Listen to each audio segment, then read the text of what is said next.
بسم الله الرحمن الرحيم. الحمد لله وكفى وسلام على عباده الذين اصطفى، أما بعد، فأعوذ بالله من الشيطان الرجيم. بسم الله الرحمن الرحيم.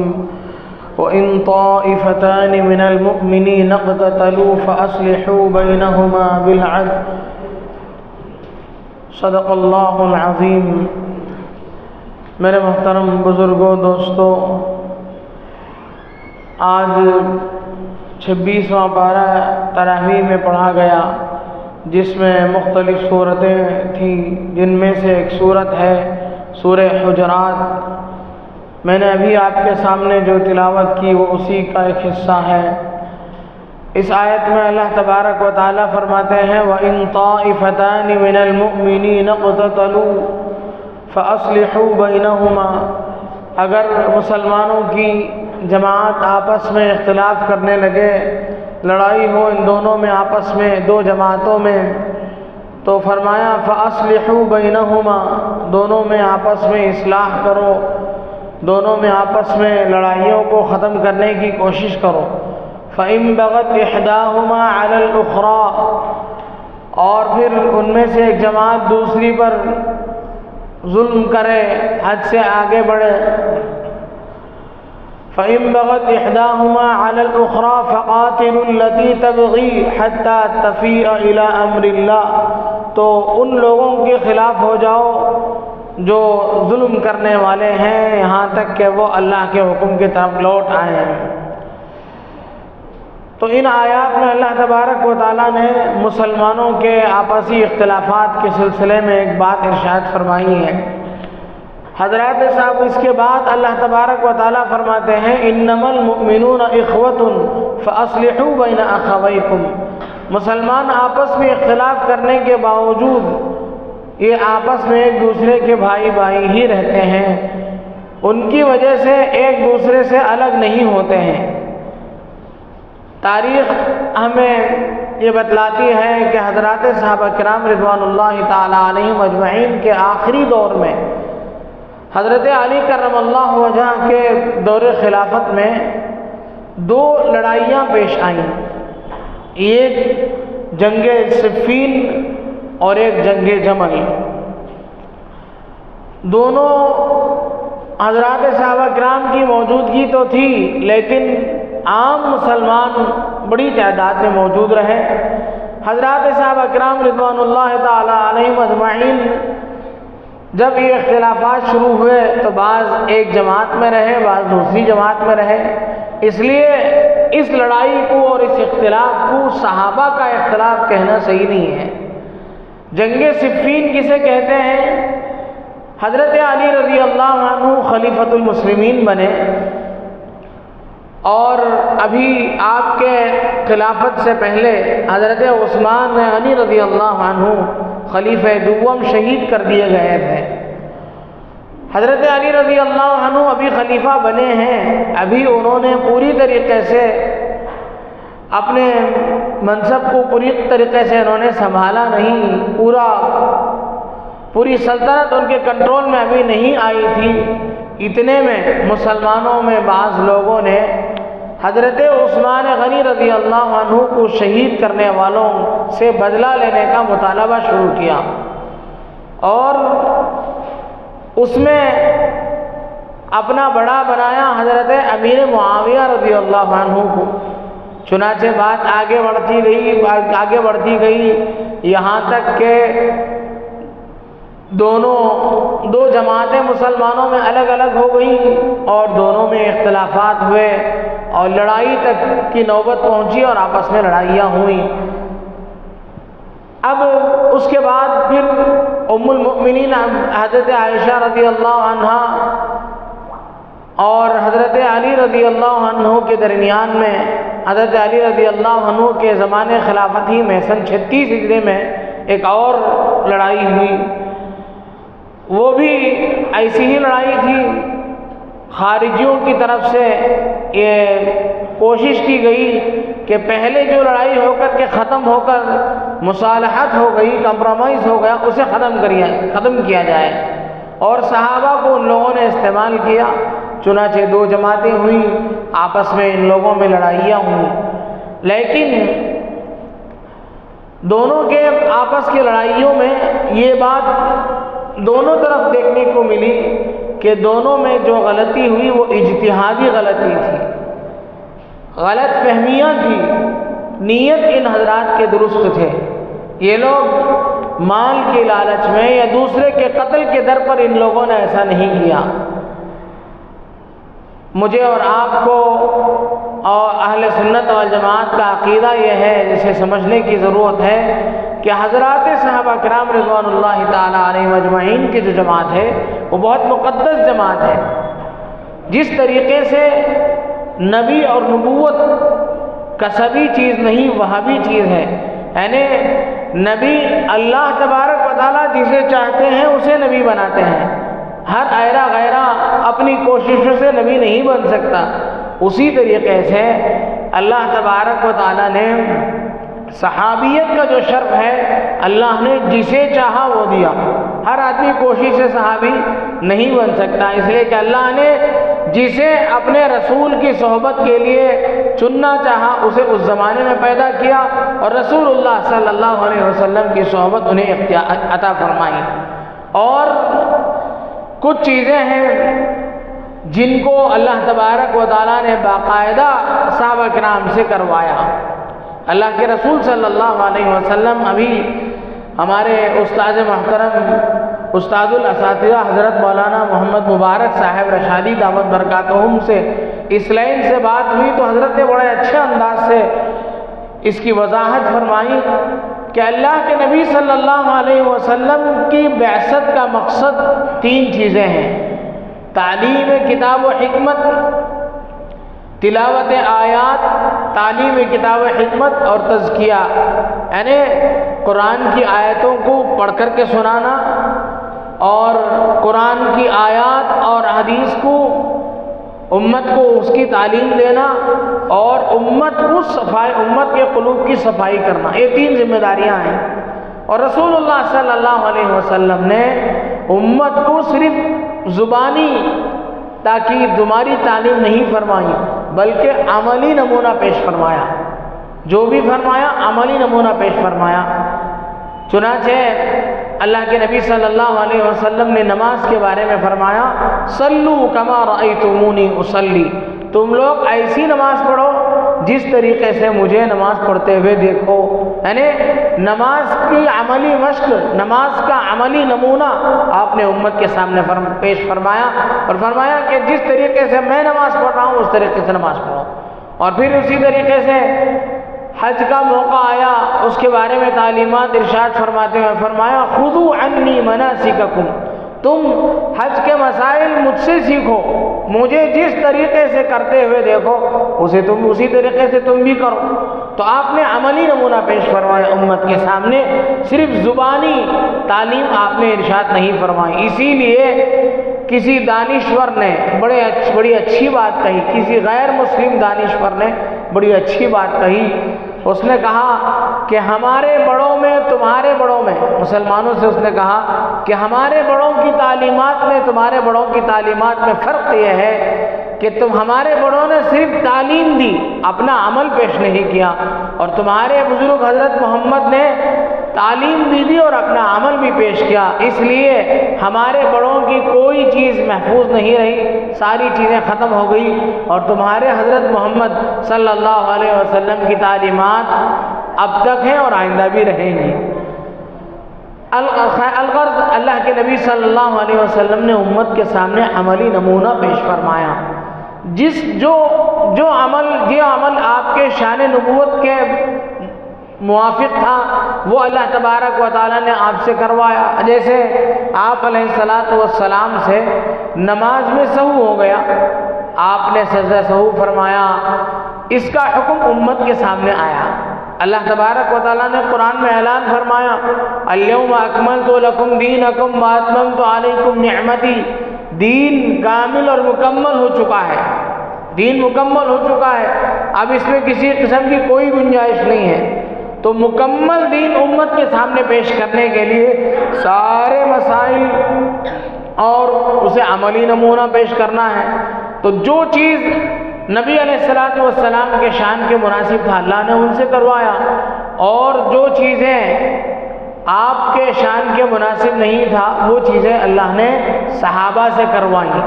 مثال کے طور پر صحابہ میں سے بعض سے چوری کا صدور ہوا، بعض سے زنا کا صدور ہوا، اللہ تبارک و تعالیٰ نے کروایا تاکہ امت کو اس کی تعلیم دے کہ زنا کرنے پر کیا سزا دی جائے گی، اور زنا کرنے والا آدمی کیسے اپنے آپ کو اللہ سے معاف کرا سکتا ہے۔ اس کی تعلیمات امت کو دینی مقصود تھی، اللہ نے حضرات صحابہ کرام کو باقاعدہ استعمال فرمایا۔ اور اسی طرح جنگ کے مسائل ہیں، جنگ کے ابھی اسی آیت میں آپ دیکھیں اللہ تبارک و تعالیٰ نے جنگ کے بارے میں فرمایا کہ مسلمانوں میں آپس میں اختلاف ہو جائے تو جو ظالم ٹیم ہے اس کا ساتھ دیے بغیر اس کے خلاف کھڑے ہو جاؤ،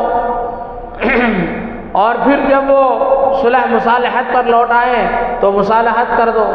اب اللہ کے رسول صلی اللہ علیہ وسلم اس کا عملی نمونہ پیش کرنا چاہے تو پیش نہیں کر سکتے ہیں، اس لیے کہ ایک جماعت آپ کے زمانے میں مسلمانوں میں آپس میں اختلاف ہو اور آپس میں لڑائی تک کی نوبت پہنچ جائے، اور حضور ایک جماعت میں ہوں اور صحابہ میں سے کچھ لوگ دوسری جماعت میں ہوں، تو حضور کے خلاف کھڑے ہونے کی وجہ سے، حضور کے قتل کے در پہ ہونے کی وجہ سے وہ آدمی، وہ انسان، وہ مسلمان ہی نہیں ہو سکتا، صحابی ہونا تو دور کی بات۔ اب اللہ تبارک و تعالیٰ نے حضور کے زمانے کے بعد یہ اختلافات پیدا فرمائے، چاہے اختلاف کا سبب کچھ بھی ہو، اختلافات پیدا ہوئے امت میں، اور مسلمانوں کی دو جماعتیں آپس میں صف آرا ہوئیں، اور جو مسائل امت کے لیے ضروری تھے وہ مسائل ان سے معلوم ہوئے۔ مثال کے طور پر غنیمت کا مسئلہ، مسلمان کسی قوم سے لڑتا ہے، غزوات میں آپ لوگوں نے دیکھا ہوگا مسلمان قوم کسی قوم سے لڑتی ہے، جب مسلمانوں کو فتح ہوتی ہے تو جو قوم مغلوب ہوئی اس کے سارے ساز و سامان کو غنیمت بنا لیا جاتا ہے اور بیت المال میں داخل کیا جاتا ہے، اور بیت المال کے ذریعے سے اسے مسلمانوں میں تقسیم کر دیا جاتا ہے۔ اب جنگ صفین کا مسئلہ آیا، حضرت علی رضی اللہ عنہ کی جماعت کو اللہ نے اس وقت حضرت علی رضی اللہ عنہ کی جماعت غالب ہو گئی، تو کچھ لوگ حضرت علی رضی اللہ عنہ کی خدمت میں پہنچے، انہوں نے کہا کہ حضرت اب غنیمت کا مال کے بارے میں آپ بتائیے، غنیمت کیسے حاصل کیا جائے، مسلمان کی جو دوسری ٹیم ہے ان سے ہم غنیمت کیسے حاصل کریں۔ حضرت علی رضی اللہ عنہ نے فرمایا کیسی غنیمت کی بات کر رہے ہو؟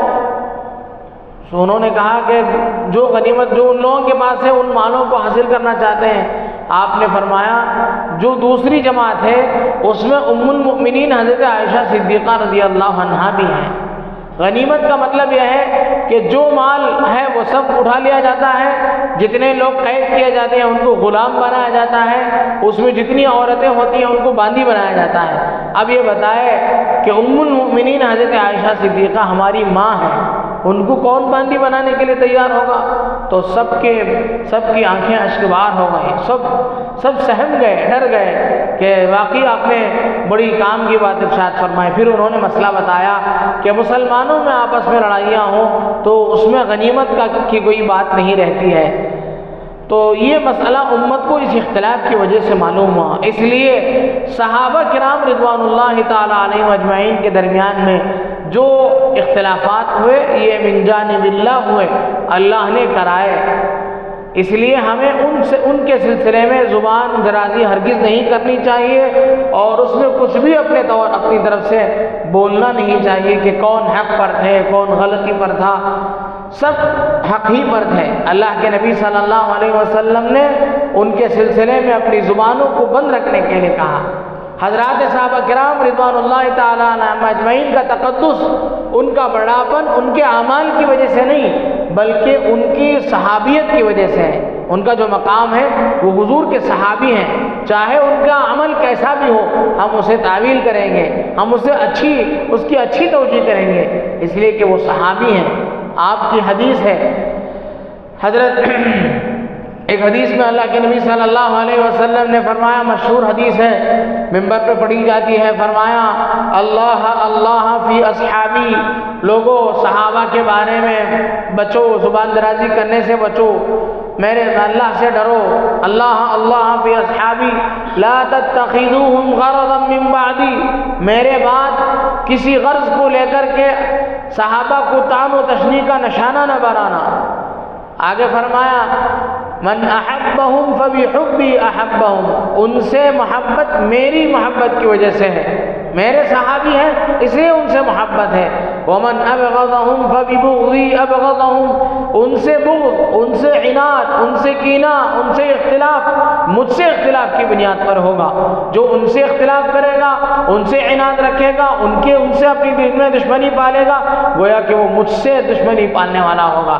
آگے فرمایا من آذاہم فقد آذانی، جس نے ان کو تکلیف دی، ان کو اذیت پہنچائی، اس نے گویا کہ مجھے تکلیف پہنچائی۔ اس کا اگلا اسٹیپ کیا ہوگا؟ ومن آذانی فقد آذى اللہ، اور جس نے مجھے تکلیف پہنچائی اس نے گویا کہ اللہ کو تکلیف پہنچائی، اور جس نے اللہ کو تکلیف پہنچائی اس کا کیا انجام ہوگا وہ آپ لوگوں کے سامنے ہے۔ یہ آپ علیہ السلام نے یہ حدیث ارشاد فرمائی۔ اس لیے حضرات صحابہ کرام رضوان اللہ تعالی علیہم اجمعین کے بارے میں ہمیں اپنی زبانوں پر لگام لگانی چاہیے، ان کے شان میں کسی بھی قسم کی کوئی بھی بات کہنے سے اپنے آپ کو بچانا چاہیے۔ اور حضرت امام شافعی رحمۃ اللہ علیہ بہت بڑے محدث اور بہت بڑے فقیہ گزرے ہیں، 4 اماموں میں سے ایک مشہور ائمہ میں سے ایک امام ہیں۔ حضرت فرماتے ہیں کہ تلک دماء طہر اللہ ایدینا، وہ صحابہ کے اختلافات میں جو خون بہا ہے وہ ایسا خون ہے جس سے اللہ نے ہمارے ہاتھوں کو پاک رکھا۔ اور آگے فرمایا ہمیں چاہیے کہ ہم اپنی زبان کو بھی ان کے اختلاف سے پاک رکھیں، ہم ان کے بارے میں اپنی زبان نہ چلائیں کہ کون حق پر تھا کون غلطی پر تھا۔ حضرت عبداللہ ابن مسعود رضی اللہ عنہ کے غلام ایک شاگرد تھے، ابو میسرہ غالباً ان کا نام تھا، انہوں نے خواب دیکھا کہ وہ جنت میں ہیں اور ان کے لیے کوئی جنت میں ان کی کوئی جگہ ہے۔ انہوں نے دیکھا کہ سامنے 2 مکان ہیں، انہوں نے پوچھا خواب میں کہ یہ کس کا مکان ہے، تو 2 ایسے آدمیوں کا نام لیا گیا جو حضرت جنگ صفین میں حضرت معاویہ رضی اللہ عنہ کے ساتھ تھے۔ انہوں نے فوراً پوچھا جب یہ لوگ جنت میں پہنچ گئے ہیں تو ان کے مقابل میں جو لوگ تھے حضرت علی رضی اللہ عنہ کی ٹیم میں ان کا کیا ہوا؟ تو ان کو بتایا گیا ارے ان کے مکان تو اور آگے سامنے دیکھو وہ 2 مکان ان کے ہیں۔ تو انہیں بہت تعجب ہوا، انہوں نے پوچھا کہ یہ کیسے ہو گیا؟ تو انہوں نے خواب میں بتانے والے نے بتایا کہ ان کی لڑائی ہماری لڑائی کی طرح نہیں کہ یہ لوگ جہنم میں پہنچے، ورنہ ایک عام مسلمان کے سلسلے میں اللہ کے نبی صلی اللہ علیہ وسلم کا ارشاد ہے، فرمایا کہ جب مسلمان آپس میں ایک دوسرے کے اوپر تلوار اٹھائیں تو فالقاتل والمقتول کلاہما فی النار، قتل کرنے والا اور قتل ہونے والا دونوں جہنمی ہیں۔ آپ نے فرمایا کہ 2 مسلمان آپس میں تلوار اٹھا کر کے لڑائی کریں، آپس میں اختلاف کریں، آپس میں جنگ کریں اور دونوں میں سے ایک مارا جائے اور ایک مارنے والا ہو، تو آپ نے مارنے والے کو صرف جہنمی نہیں قرار دیا بلکہ مارنے والا اور مرنے والا دونوں کو جہنمی قرار دیا۔ صحابہ کو تعجب ہوا، صحابہ نے پوچھا یا رسول اللہ یہ کیا فلسفہ ہے؟ آپ نے ارشاد فرمایا ہاں وہ اسے ہو نہیں سکا، اس نے اسے مار نہیں سکا، ورنہ وہ بھی اسے مارنے کے در پہ تھا، اگر اسے موقع ملتا تو اسے مار دیتا۔ کسی مسلمان کے خلاف تلوار اٹھانا ہی غلط ہے، مارنا مرنا بات کی بات ہے۔ اس لیے صحابہ کرام رضوان اللہ تعالی علیہم اجمعین کا آپسی اختلاف ہمارے اختلافات کی طرح نہیں ہے۔ حضرات صحابہ کرام کی شان بہت اونچی ہے۔ اللہ تبارک و تعالی نے اپنی صحابہ کرام رضوان اللہ تعالی علیہم اجمعین کے بارے میں اپنی رضامندی کا اظہار فرمایا رضی اللہ عنہم وارضى عنہ، وہ اللہ ان سے راضی ہو گیا اور وہ اللہ سے راضی ہو گئے۔ جن کے بارے میں اللہ نے رضامندی کی سرٹیفکیٹ دے دی ہو، اب میں اور آپ کو کیا یہ گنجائش ہے کہ ہم ان کے بارے میں غلط یا صحیح کا فیصلہ کریں؟ اس لیے مجھے اور آپ کو اس سلسلے میں بہت زیادہ چوکنا رہنے کی ضرورت ہے۔ جو جماعت یا جو فرد حضرات صحابہ کرام رضوان اللہ تعالی عنہم اجمعین کی شان میں گستاخی کرتا ہے یا زبان چلاتا ہے، آپ یہ فیصلہ کر سکتے ہیں کہ وہ صاحب، وہ انسان یا وہ جماعت بالکل غلط ہے، صحیح نہیں ہو سکتا ہے، اس لیے کہ صحابہ کی جماعت وہ مقدس جماعت ہے جو رسول اللہ صلی اللہ علیہ وسلم کے اور ہمارے درمیان ایک پل کی حیثیت رکھتی ہے، ایک برج کی حیثیت رکھتی ہے۔ رسول اللہ صلی اللہ علیہ وسلم پر انہوں نے رسول اللہ صلی اللہ علیہ وسلم کی صحبت اٹھائی اور آپ کو دیکھا، آپ پر وحی نازل ہوتے ہوئے دیکھا، اور انہی صحابہ کی وجہ سے آپ پر وحی، تعلیمات وحی کے ذریعے سے نازل ہوتے رہے اور اسے ہم تک ان لوگوں نے پہنچایا۔ اس لیے صحابہ کے بارے میں ہم کچھ نہیں کہیں گے، بس اتنا کہیں گے کہ وہ بہت ہی مقدس جماعت ہے۔ اللہ تبارک و تعالی مجھے اور آپ کو حضرات صحابہ کرام رضوان اللہ تعالی علیہم اجمعین کے سلسلے میں اچھا گمان رکھنے اور ان کے سلسلے میں ان کی جو شان ہے اس کے موافق ہمیں اپنی عقیدے کو درست کرنے کی توفیق نصیب فرمائیں۔ آمین۔ وآخر دعوانا الحمدللہ رب العالمین۔